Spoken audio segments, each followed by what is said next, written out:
Welcome to studio yes news బులెటిన్లో ముందుగా ముఖ్యాంశాలు. రుద్రూర్ మండలంలో ఘనంగా హోలీ సంబరాలు.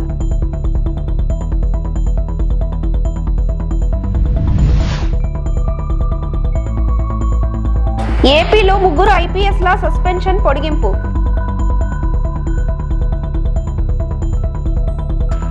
ముంబై నటి జత్వానీ వేధింపుల కేసులో ముగ్గురు ఐపీఎస్ల సస్పెన్షన్ రాష్ట్ర ప్రభుత్వం పొడిగించింది.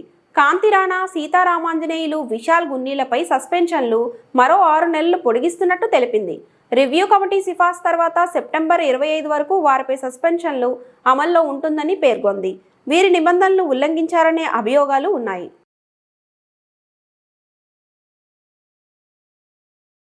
రుద్రూర్ మండలంలోని అంబం, చిక్కడపల్లి, రాయకూర్, సిద్దాపూర్ గ్రామంలో ప్రజలు గురువారం ఘనంగా హోలీ సంబరాలు జరుపుకున్నారు. కులమత భేదాలు చిన్న పెద్ద తేడా లేకుండా ఈ హోలీ సంబరాల్లో ప్రజలు ఉత్సాహంగా రంగులు జల్లుకుంటూ ఒకరికొకరు శుభాకాంక్షలు తెలుపుకుంటూ ఆనందోత్సవాల మధ్య హోలీ పండుగ జరుపుకున్నారు. అంబం గ్రామంలో సీనియర్ పాత్రికేయుల షేక్ తాహెర్ చిన్ననాటి మిత్రులతో కలిసి రంగులు చల్లుకుంటూ వారికి హోలీ శుభాకాంక్షలు తెలియజేస్తూ హోలీ ఉత్సవాల్లో పాల్గొన్నారు. బుధవారం రాత్రి రుద్రూర్ మండలంలోని బొప్పాపూర్ మినహా అన్ని గ్రామాల్లో ప్రత్యేక పూజలు నిర్వహించి కామదహనం కార్యక్రమం నిర్వహించారు. రుద్రూర్, అక్బర్ నగర్, సులేమాన్ నగర్, బొప్పాపూర్, రాణంపల్లి గ్రామాలలో శుక్రవారం హోలీ పండుగను జరుపుకున్నట్లు ఆయా గ్రామాల ప్రజలు తెలియజేశారు.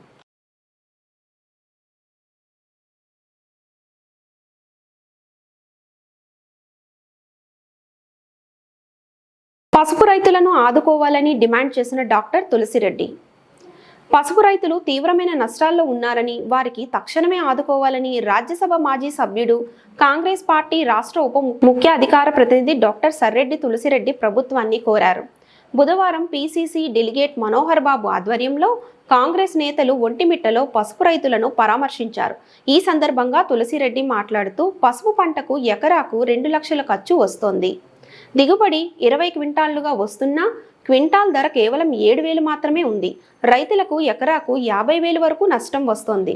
గతేడాది క్వింటాల్ ధర 15,000 ఉండగా ఇప్పుడు బాగా పడిపోయిందని తెలిపారు. రైతులను రక్షించేందుకు కేంద్ర, రాష్ట్ర ప్రభుత్వాలు క్వింటాలకు 12,000 రూపాయలు చొప్పున పసుపు కొనుగోలు చేయాలని డిమాండ్ చేశారు. అంతకుముందు తులసిరెడ్డి శ్రీ కోదండరామస్వామి దేవాలయ కళ్యాణ మండపం ఏర్పాట్లను పరిశీలించారు.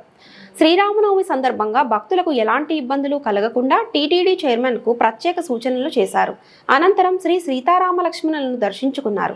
ఈ కార్యక్రమంలో కాంగ్రెస్ నేతలు మనోహర్ బాబు, వేణుగోపాల్ రెడ్డి, సురేంద్ర శ్రీనివాసులు, అమర్నాథ్ రెడ్డి, ఉన్నత, ఐచరణ్ రమణ, నాగరాజు తదితరులు పాల్గొన్నారు. ప్రస్తుతం మనం కడప జిల్లా ఒంటిమిట్ట శ్రీ కోదండరామస్వామి ఆలయం ప్రాంగణంలో, ఆ కళ్యాణ మండపం ప్రాంగణంలో ఉన్నాం. ఒంటిమిట్ట కోదండరామస్వామి దేవాలయం ఇది 2వ అయోధ్యగా, ఆంధ్ర భద్రాద్రిగా ఫేమస్ అయినటువంటి ప్రాంతం. ఇది త్వరలో శ్రీరామచంద్రుడికి, సీతాదేవికి కళ్యాణోత్సవం జరగబోతుంది. ఇక్కడ గతంలో జరిగినప్పుడు కొన్ని ఇబ్బందులు, ఈ యొక్క ముత్యాల తలంబ్రాల పంపిణీ విషయంలో కానీ, అన్నప్రసాదాల విషయంలో కానీ, తర్వాత ఎక్కువ మంది వస్తారు కాబట్టి వీళ్ళకు మరుగుదొడ్డి సౌకర్యము, మంచినీటి సౌకర్యము గతంలో కొన్ని ఇబ్బందులు వచ్చాయి. కాబట్టి ఈసారి అటువంటి ఇబ్బందులు ఏం లేకుండా ముందు జాగ్రత్త చర్యలు తీసుకోవాలని అటు టీటీడీ వారికి, ప్రభుత్వానికి సూచిస్తున్నాం. కడప జిల్లా ఒంటిమిట్ట మండలం ఒంటిమిట్ట గ్రామానికి చెందినటువంటి వెంకట సుబ్బయ్య పసుపు కలంలో ఉన్నాం. ఇది వెంకట సుబ్బయ్య చెందినటువంటి పసుపు. ఈయన గుత్తకు తీసుకున్నాడు. గుత్త ఖర్చు కలిసి ఎకరాకు 2,20,000 రూపాయలు అవుతుంది. దిగుబడి చూస్తామా 20 క్వింటాలు, రేటు చూస్తామా క్వింటాల్కి 7,000, అంటే ఎకరానికి వచ్చేసి 56,000 నష్టం వస్తుంది. ఇదే పోయిన సంవత్సరం క్వింటాలు పసుపు ధర 15,000 పలికింది. కానీ ఈసారి 7,000కు 8,000కు అడిగేవాళ్ళు లేడు. కాబట్టి 1 ఎకరా మీద నష్టపోతున్నారు. కాబట్టి వెంటనే ప్రభుత్వం జోక్యం చేసుకొని కనీసం క్వింటాలకు 12,000 రూపాయలు చొప్పున, అది మినిమం, ఆడికి కొంటే ఆడికి అసలు అవుతుంది. క్వింటాలకు 12,000 రూపాయల చొప్పున ప్రభుత్వమే కొనాలని కాంగ్రెస్ పార్టీ పరంగా కేంద్ర రాష్ట్ర ప్రభుత్వాలకు కాంగ్రెస్ పార్టీ విజ్ఞప్తి చేస్తూ ఉంది. లేకుంటే ఈ రైతులు ఆత్మహత్యలు చేసుకోక తప్పదు. కడప జిల్లా కాశీనాయన జ్యోతి క్షేత్రంలో కట్టడాల కూల్చివేతపై స్పందించిన మంత్రి నారా లోకేష్. వెంటనే ఆలయానికి రాష్ట్ర ఖాదీ గ్రామీణ పరిశ్రమల బోర్డు చైర్మన్ కేకే చౌదరిని పంపించి ఫోన్లో ఆలయ అర్చకులతో మాట్లాడిన మంత్రి నారా లోకేష్. ఆలయ ప్రధాన అర్చకులు జీరయ్యతో ఫోన్లో మాట్లాడి జరిగిన తప్పుపై క్షమాపణలు కోరిన మంత్రి లోకేష్. కూల్చిన కట్టడాలపై ఆరా తీసి తగిన చర్యలు తీసుకుంటామని హామీ. కూల్చిన కట్టడాలు సొంత నిధులతో ఏర్పాటు చేపిస్తానని చెప్పిన మంత్రి నారా లోకేష్.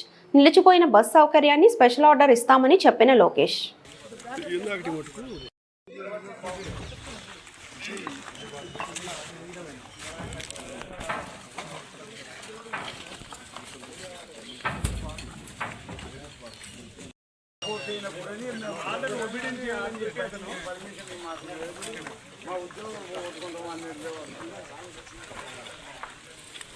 అది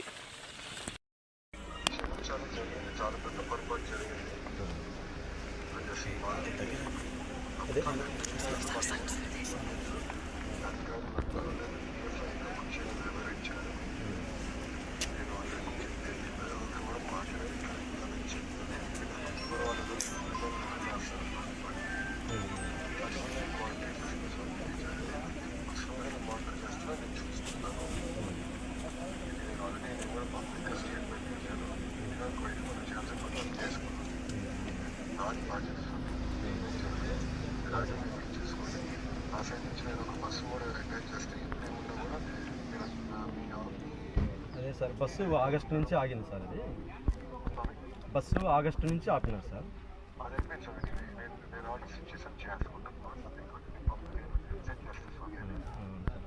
అదే సార్ అదే సార్, నాయన గారు 95లో స్వామి సమాధి అయ్యారు కాశీనాయన గారు. ఈయన మన యొక్క సిరిడిన సాయినాథన్ లేక ఈయన గొప్ప మహనీయుడు మా యొక్క ఏరియాలో. నాయన గారు ఎన్నో వందల ఆశ్రమాలు ఉన్నాయి. నాయన గారు వచ్చిన తర్వాతనే ఈ అన్నదానం అనేటువంటిది తెలిపాడు. ఫస్ట్ తాతగారికి కూడా ఆ యొక్క తిరుపతిలో అన్నదానం చేయమని కూడా నాయన గారు చెప్పడమే అది. ఎందుకంటే స్వామి ఆయన ఈ యొక్క హైదరాబాద్ కానీ ఈ మొత్తం ఈ రాయలసీమ ఈ తెలంగాణ ఎన్ని ఏరియాలన్నీ బాగా తిరుగుతుండేవాడు ఆయన. కాబట్టి స్వామివారికి నాయనగారు 95లో ఇక్కడ జ్యోతి క్షేత్రంలో సమాధి అయినారు. సమాధి అయినప్పటి నుంచి ఈ 4 రాష్ట్రాల్లో ఉన్నటువంటి భక్తులందరూ లక్షలాది మంది స్వామివారి దర్శనానికి వస్తూ ఉంటారు. ఆయన ఆరాధన కూడా డిసెంబర్లో జరుగుతుంది సార్. దత్తపౌర్ణమి స్వామి సమాధి అయ్యారు.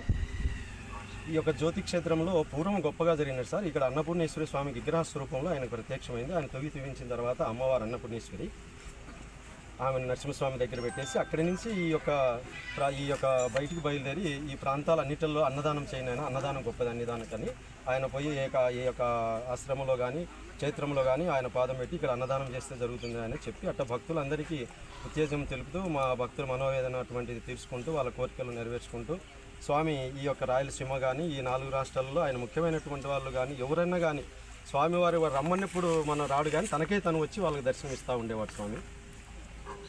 కాబట్టి సార్ ఇక్కడ వీరారెడ్డి గారి టైంలో సార్ ఇక్కడ వీరారెడ్డి గారి టైంలో రోడ్డు వేయడం కానీ కరెంటు ఇవ్వడం కానీ కాశీనాయన మండలి పెట్టినది కూడా నాయన గారి టైంలో అన్నారు. మన చంద్రబాబు నాయుడు గారి టైంలోనే ఈ మొత్తం అన్ని జరగడం కూడా ఆ యొక్క క్షేత్రానికి కరెంటు కానీ రోడ్డు కానీ మండలం కానీ అభివృద్ధి పని అంతా కూడా మీ టైంలోనే జరిగింది. కాబట్టి ఇప్పుడు ఏమైందంటే ఈ 29 సంవత్సరాలలో ఎదురు లేకుండా లక్షలాది మంది దర్శనం చేసుకుంటూ అన్నదానాలు గొప్పగా ఆయన కార్యక్రమాలు జరుగుతూ ఇటీవల ఫారెస్టోళ్ళు కొంత మాకు పర్మిషన్ లేదు, దీని మీద ఇబ్బంది కలుగుతాం అన్నప్పుడు మేము దానికి తగిన ఒక 50 ఎకరాలు సబ్మిట్ చేసి ఫైల్ ఢిల్లీలో పంపించినాం సార్. అది విశాఖ జిల్లా గాజువాక జీవీఎంసీ 65వ వార్డు వాంబే కాలనీ గరుడాద్రి కొండపై కొలువుదీరిన శ్రీదేవి భూదేవి సమేత వెంకటేశ్వర స్వామి ఆలయ నిర్మాణం చేసినప్పటి నుంచి ఎన్నో అవాంతరాలు, గొడవలు, పోలీస్ ఫిర్యాదులు ఇలా ఒకటేమిటి ఎన్నో రకాల ఇబ్బందులను ఎదుర్కొంటున్నామని ఆలయ చైర్మన్ మంత్రి మంజుల ఆవేదన వ్యక్తం చేశారు. మీడియా సమావేశంలో ఆమె మాట్లాడుతూ సనాతన ధర్మం పరిరక్షణలో భాగంగా హిందువుల ఆరాధ్య దైవం కలియుగ దైవం శ్రీ వెంకటేశ్వర స్వామి ఆలయ నిర్మాణం చేయడమే తాను చేసిన తప్ప అని ప్రశ్నించారు. ఈ ఆలయంలో గత 24వ తేదీన స్వామివారి హుండీ దొంగతనం జరిగిందని, దీనిపై పోలీస్ స్టేషన్లో ఫిర్యాదు చేస్తున్నామన్నారు. దీనిపై పోలీసులు స్పందించి ముద్దాయిని విచారించగా అతనితో పాటు మరో ముగ్గురితో కలిసి స్వామివారి హుండీ దొంగతనం చేశామని చెప్పడంతో వారిపై పోలీసులు కేసు నమోదు చేశారని తెలిపారు. అయితే తాము ఫిర్యాదు చేశామనే నెపంతో తమపై అట్రాసిటీ దొంగ కేసు పెట్టి బెదిరించడం ఎంతవరకు సమంజసం అన్నారు. దీనిపై పోలీసు వారు తగిన దర్యాప్తు చేపట్టి తప్పుడు కేసులు పెట్టిన వారిపై చర్యలు తీసుకోవాలని డిమాండ్ చేశారు. కార్యక్రమంలో పెంటకోట రాజు, కె జానకి, సరగడం సావిత్రమ్మ తదితరులు పాల్గొన్నారు.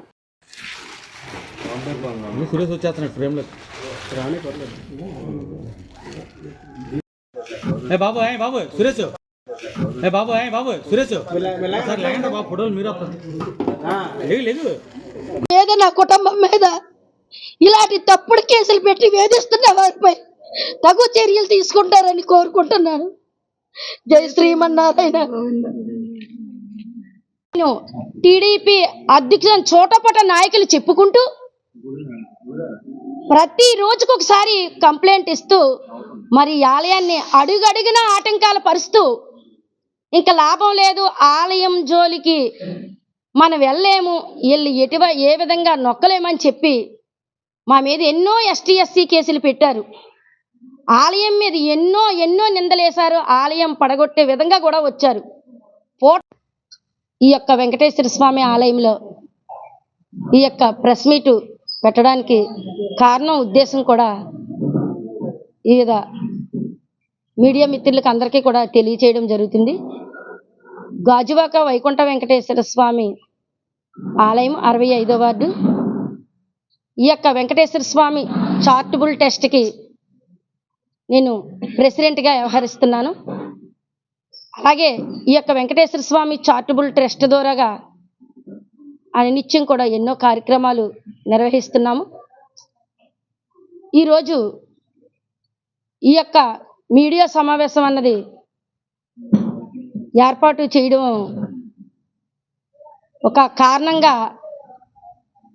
ఎందుకంటే మా మీద తప్పుడు మరి మీడియా సమావేశం పెట్టడం జరిగింది. ముందుగా హిందూ బంధువులకు అందరికీ కూడా నమస్కారాలు తెలియచేస్తున్నాను. మొన్న గత 24వ తారీఖున స్వామివారి ఆలయంలో అర్ధరాత్రి 2:30 సమయంలో హుండీ అన్నది దొంగలించడం జరిగింది. దొంగలించిన దొంగ మరి అనునిత్యం తెల్లవారుజామునికే స్వామివారి తాలూకా మిరాకిలితో మరి ఆ దొంగ 14 హుండీలు దొంగతనం చేయడం జరిగింది. మరి 14 ఆలయాల్లో కూడా మరి తప్పించుకోవడం జరిగింది. కానీ మన వెంకటేశ్వర స్వామి ఆలయంలో హుండీ దొంగతనంలో మరి పట్టుబడిపోవడం జరిగింది. అది వెంకటేశ్వర స్వామి తాలూకా మిరాకిల్ అనుకుంటాం. ఎందుకంటే మన గొప్పతనం ఏమీ లేదు. స్వామి స్వయంభూగా వెలిచి ఎన్నో మిరాకిల్తో స్వామి మరి ఎంతోమందికి ఎన్నో తీర్చినటువంటి స్వామి. మరి అటు దొంగని పట్టుకొని మేము పోలీస్ స్టేషన్కి అప్పగించి మరి దాని మీద దర్యాప్తు చేయమన్నాం. అలా కాదండి, మీరు స్టేట్మెంట్ ఇవ్వాలి ధర్మకర్తగా అని పోలీసు వారు చెప్పడం జరిగింది. ఆ దొంగ దొరికిన దొంగ 4 పేర్లు ఇవ్వడం జరిగింది. ఆయన ఇచ్చిన పేర్ల ప్రకారంగా ఆ 4 మీద మేము ఈ యొక్క కేసు పెట్టిన తర్వాత వారి మీద దర్యాప్తు చెయ్యమని, ఇలా దొంగతనంలో 4 పేర్లు చెప్పాడని దర్యాప్తు చేయమని పోలీసు వారికి చెప్పడం జరిగింది. మరి ఆ రోజు సిపి గారికి కూడా ఫోన్ చేయడం జరిగింది. నేను ఇలాగ దొంగ పట్టుకున్నామండి, అప్పగించాము, మరి అతను 4 పేర్లు చెప్తున్నారు సార్ అంటే సిపి గారు కూడా 4 కూడా ఎంక్వైరీ చేయమని సిపి గారు కూడా చెప్పడం జరిగింది. అంటే ఎవరైతే 4 పేర్లు చెప్పాడో అందులో దాలి విజయ్ అన్న వ్యక్తి తాలూకా వారి ఇంటికి వెళ్ళి వాళ్ళ అమ్మగారిని వాళ్ళ పిన్ని గారిని మరి ఇంటికి వెళ్ళి చెప్పి ఇలాగైతే కాదు, తిరిగి వాళ్ళ మీద ఎస్టీ ఎస్సీ కేసు పెడితే మనం తప్పు ఎవరైతే దొంగతనం ఆ దొంగని తప్పించుకునే విధంగా వారి మీద నింద పడుకోకుండా మా మీద బురద జల్లే ఒక పన్నాగం మోపు చేశారు. మరి ఈ ఆలయం బెడ్ వేసిన దగ్గర నుంచి కూడా ఈ రోజు కూడా గంటకి కూడా తప్పుడు ఫిర్యాదులు ఇవ్వడం ఈ ఆలయం మీద జరుగుతూ ఉంది. లారీ డ్రైవర్ని బెదిరించి అతని వద్ద నగదు, సెల్ ఫోన్లను తస్కరించిన ఘటనలో 2 నిందితులను విశాఖ జిల్లా గాజువాక క్రైమ్ పోలీసులు అరెస్ట్ చేశారు. ఈ మేరకు కేసు వివరాలను crime ADCP Mohan Rao, ACP D Laxman రావులు వెల్లడించారు. ఈ నెల 10వ తేదీ తెల్లవారుజామున 2 గంటల ప్రాంతంలో ఒరిస్సా ప్రాంతానికి చెందిన సమందు శాంతా అనే లారీ డ్రైవర్కి గాజువాక సర్దార్ నెక్స్ట్ అపార్ట్మెంట్కి వెళ్లే దారిలో లారీని పార్క్ చేసి ఉన్న సమయంలో పెదగంట్యాడ మండలం అప్పికొండ, మదీనాబాగ్ ప్రాంతాలకు చెందిన సాది హరికృష్ణ, గరికిన శివ అనే వ్యక్తులు లారీ డ్రైవర్ని బెదిరించి గాయపరిచి అతని వద్ద 2000 నగదు, మొబైల్ ఫోన్లను లాక్కొని పారిపోయారు. డ్రైవర్ ఫిర్యాదుతో రంగంలోకి దిగిన పోలీసులు ఎట్టకేలకు నిందితులను అరెస్ట్ చేశారు. సమావేశంలో incharge CI Dalibabu, SI Manmatharao పాల్గొన్నారు.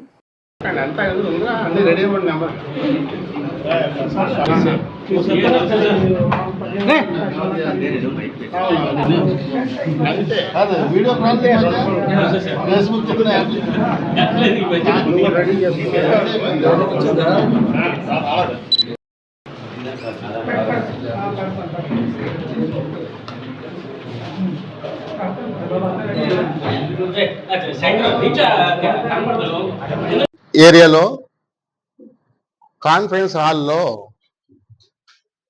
హాజరైన ప్రియమైన పాత్రికేయ మిత్రులకు, సోదరామ్మలకు అందరికీ నమస్కారం. ఈరోజు ఈ కాన్ఫరెన్స్ లో మీటింగ్ పెట్టామంటే దీనికి చాలా ప్రాముఖ్యత ఉంది. ఎందుకంటే గాజువాకలో 2 దోపిడీ దొంగలని అరెస్ట్ చేయడం జరిగింది. దానికి సంబంధించిన వివరాలు మీకు ముందుగా తెలియపరుస్తున్నాం. ఈరోజు కంప్లైంట్ దారు 13/3/25 తేదీన ఉదయం 6 గంటలకు ఫిర్యాదుదారుడు సమందు శాంత, ఒరిస్సా రాష్ట్రానికి సంబంధించిన లారీ డ్రైవర్ గారు పోలీస్ స్టేషన్కి వచ్చి అతను లారీ డ్రైవర్గా పనిచేస్తున్నట్టు, అదే రోజు తెల్లవారుజామున ఉదయం 2 గంటల నుంచి 3 గంటల మధ్యలో తన లారీ సర్దార్ నెక్స్ట్ అపార్ట్మెంట్కి వెళ్లే దారిలో పార్క్ చేసి ఉన్నప్పుడు 2 గుర్తు తెలియని వ్యక్తులు బైక్ పై వచ్చి ఆయన వద్దకు వచ్చారు. వచ్చి మొదటి వ్యక్తి ఏం చేశాడంటే రాళ్లతో లారీ అద్దాన్ని పగలగొట్టేసి, రెండో వ్యక్తి అతని కత్తితో బెదిరించి ముఖంపై పిడిగుద్దులు గుదిరించి కురిపించి బలవంతంగా లారీ డ్రైవర్ నుంచి సుమారు 2000 రూపాయలు లాక్కున్నారు. అలాగే అతనికి సంబంధించిన మొబైల్ ఫోన్ కూడా లాక్కొని దుర్గానగర్ వైపు పారిపోయారు. 2 నేరస్తులు చూస్తే కూడా గుర్తుపడతానని కూడా తెలియజేశారు. అతడి మొదటి వ్యక్తి పొడబాటి జుట్టు ఉంటుందని మరియు అతను వారిద్దరిని కూడా గుర్తించగలనని మళ్ళీ చెప్పడం జరిగింది, గుర్తిస్తానని. తర్వాత ఈ సంఘటన గురించి పోలీస్ కంట్రోల్ రూమ్ పోలీసు వారికి ఫోన్ ద్వారా కూడా 112 ద్వారా ఫిర్యాదు చేయడం జరిగింది. చోరీ సొత్తు మొత్తం కూడా సుమారు 5000 రూపాయలు సంబంధించిన పోలీసు వారు తెలుసుకోవాలని కంప్లైంట్ ఇచ్చారు. దాని మీద దర్యాప్తులో భాగంగా గాజువాక పోలీస్ స్టేషన్ పరిధిలో ఈ 2 కేసులు రిపోర్ట్ చేయడంతో Visakha city police station police commissioner గారు ఆదేశాల మేరకు శంకరభద్ర బాగ్జీ గారు, అలాగే శ్రీమతి కె లతామాధురి గారు డీసీబీ క్రైమ్స్ వారు, అలాగే D Lakshmanarao ACP zone crimes వారు, south sub division crime in-charge inspector Dalibabu గారు, వాళ్ళ ఆధ్వర్యంలో ఒక ఎస్ఐ గారిని వీళ్ళందరినీ కూడా మన్మథరావు గాజువాక సిబ్బంది ఒక స్పెషల్ టీంలు ఏర్పాటు చేసి దర్యాప్తు చేయించాం. వేపాడ మండలం కొమ్మపల్లి గ్రామంలో శ్రీ గణపతి, శ్రీకృష్ణ, శ్రీ సీతారాముల ఆలయ పునఃప్రతిష్ఠ కార్యక్రమం గురువారం వేద పండితుల, గ్రామ ప్రజల నడుమ పూజా కార్యక్రమాలతో ఘనంగా నిర్వహించారు. వేద పండితులు బమిడిమర్రి శ్రీనివాసరావు శర్మ సారథ్యంలో ముందుగా వినాయక పూజ, హోమాలు, మహాన్యాస శివాభిషేకం, చతుర్వేద ఆశీర్వాదములు, నీరాజనం, మంత్రపుష్పాలు, వేద స్వస్తి వంటి పూజా కార్యక్రమాలు జరిగాయి. అలాగే శుక్రవారం ఉదయం నుంచి పునఃప్రతిష్ఠ 3వ రోజు కార్యక్రమంలో పాటు మధ్యాహ్నం 12 గంటల నుండి భారీ అన్న సమారాధన కార్యక్రమం జరుగుతున్నదని గ్రామ పెద్దలు తెలియజేశారు. ఈ పూజా కార్యక్రమంలో ఎంపీపీ దొంగ సత్యవంతుడు దంపతులు, మాజీ ఎంపీపీ దొంగ శ్రీదేవి దంపతులు, గ్రామ సర్పంచ్ నవుడు అరుణ దంపతులతో పాటు గ్రామ ప్రజలు పాల్గొన్నారు.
రావాలనే కదా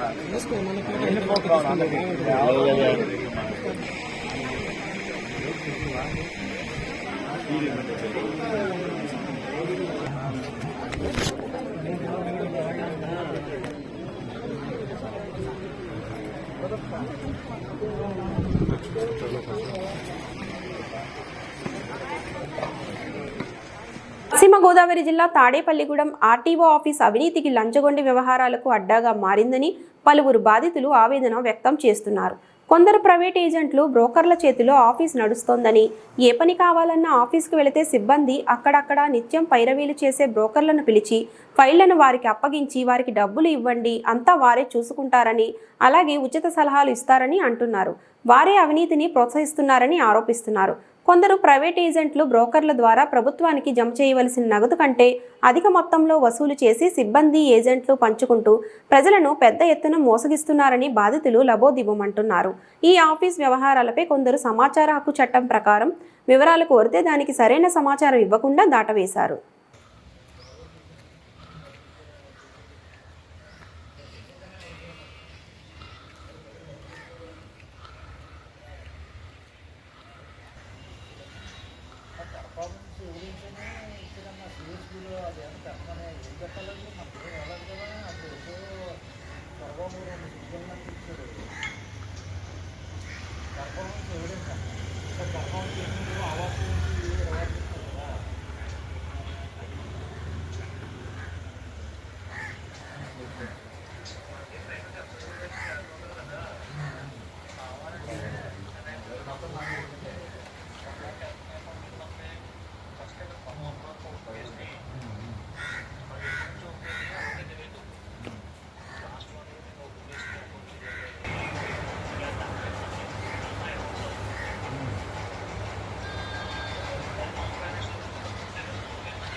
విజయనగరం జిల్లా బొబ్బిలి మండలం పెంట జెడ్పీ ఉన్నత పాఠశాలలో షాకింగ్ ఘటన చోటు చేసుకుంది. విద్యార్థులకు హెడ్ మాస్టర్ సాష్టాంగ నమస్కారం చేసి వారి ముందు గుంజీలు తీశారు. పిల్లలను తల్లిదండ్రులు కంట్రోల్ చేయట్లేదని, వారి చదువులో వెనకబడుతున్నారని స్కూల్ హెచ్ఎం రమణ తెలిపారు. మేము మిమ్మల్ని కొట్టలేము, తిట్టలేము, ఏమీ చేయలేము. మీ దగ్గర చేతకాని వారిలాగా చేతులు కట్టుకొని ఉండాల్సిన పరిస్థితి వచ్చిందని ఆవేదన వ్యక్తం చేశారు. లేదు,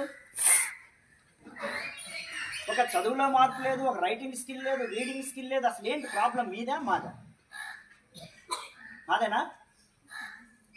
మాదైతే చెప్పండి. మీ అందరికీ చిన్న దండం పెట్టి పడుకుని పెట్టి పెట్టేస్తాను. మరి మీ అందరికి దండం పెట్టేసి వదిలేస్తాను. లేదంటే ఇలా నేను తీసుకుంటాను. మరి గుంజలు అయినా మీకు అందరికి కూడా మీ నేనే పనిష్మెంట్ వేసుకోండి. తీసుకోండి.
ప్రియమైన తల్లిదండ్రులారా, మాకు చేతనైనంత వరకు ఇక్కడ మేము చేస్తున్నాం. మీ పిల్లల్ని మీరు కనీసం కంట్రోల్ పెట్టకపోతే మీరు స్కూల్కి పంపించడం వృధా అవుతుంది. ఎందుకంటే ఇక్కడ మా ఉపాధ్యాయులు మేము ఎంత కష్టపడి పనిచేసినా కూడా ఎలాంటి ప్రయోజనం ఉండదు. మీరు మీ పిల్లల్ని అద్దులో పెట్టుకోకపోతే మీరు పాఠశాలకు పంపించడం వృధా అవుతుంది. ఇది మైండ్లో పెట్టుకుని మీరందరూ కూడా మీ పిల్లల్ని చదువు కోసం పంపిస్తే శ్రద్ధగా ఇంటి దగ్గర చదివించండి. ఇంకా దేనికోసం అయితే పంపిస్తే పాఠశాలకు పంపించొద్దు. ఇది నా యొక్క విజ్ఞప్తి. ఈ వార్తలు ఇంతటితో సమాప్తం.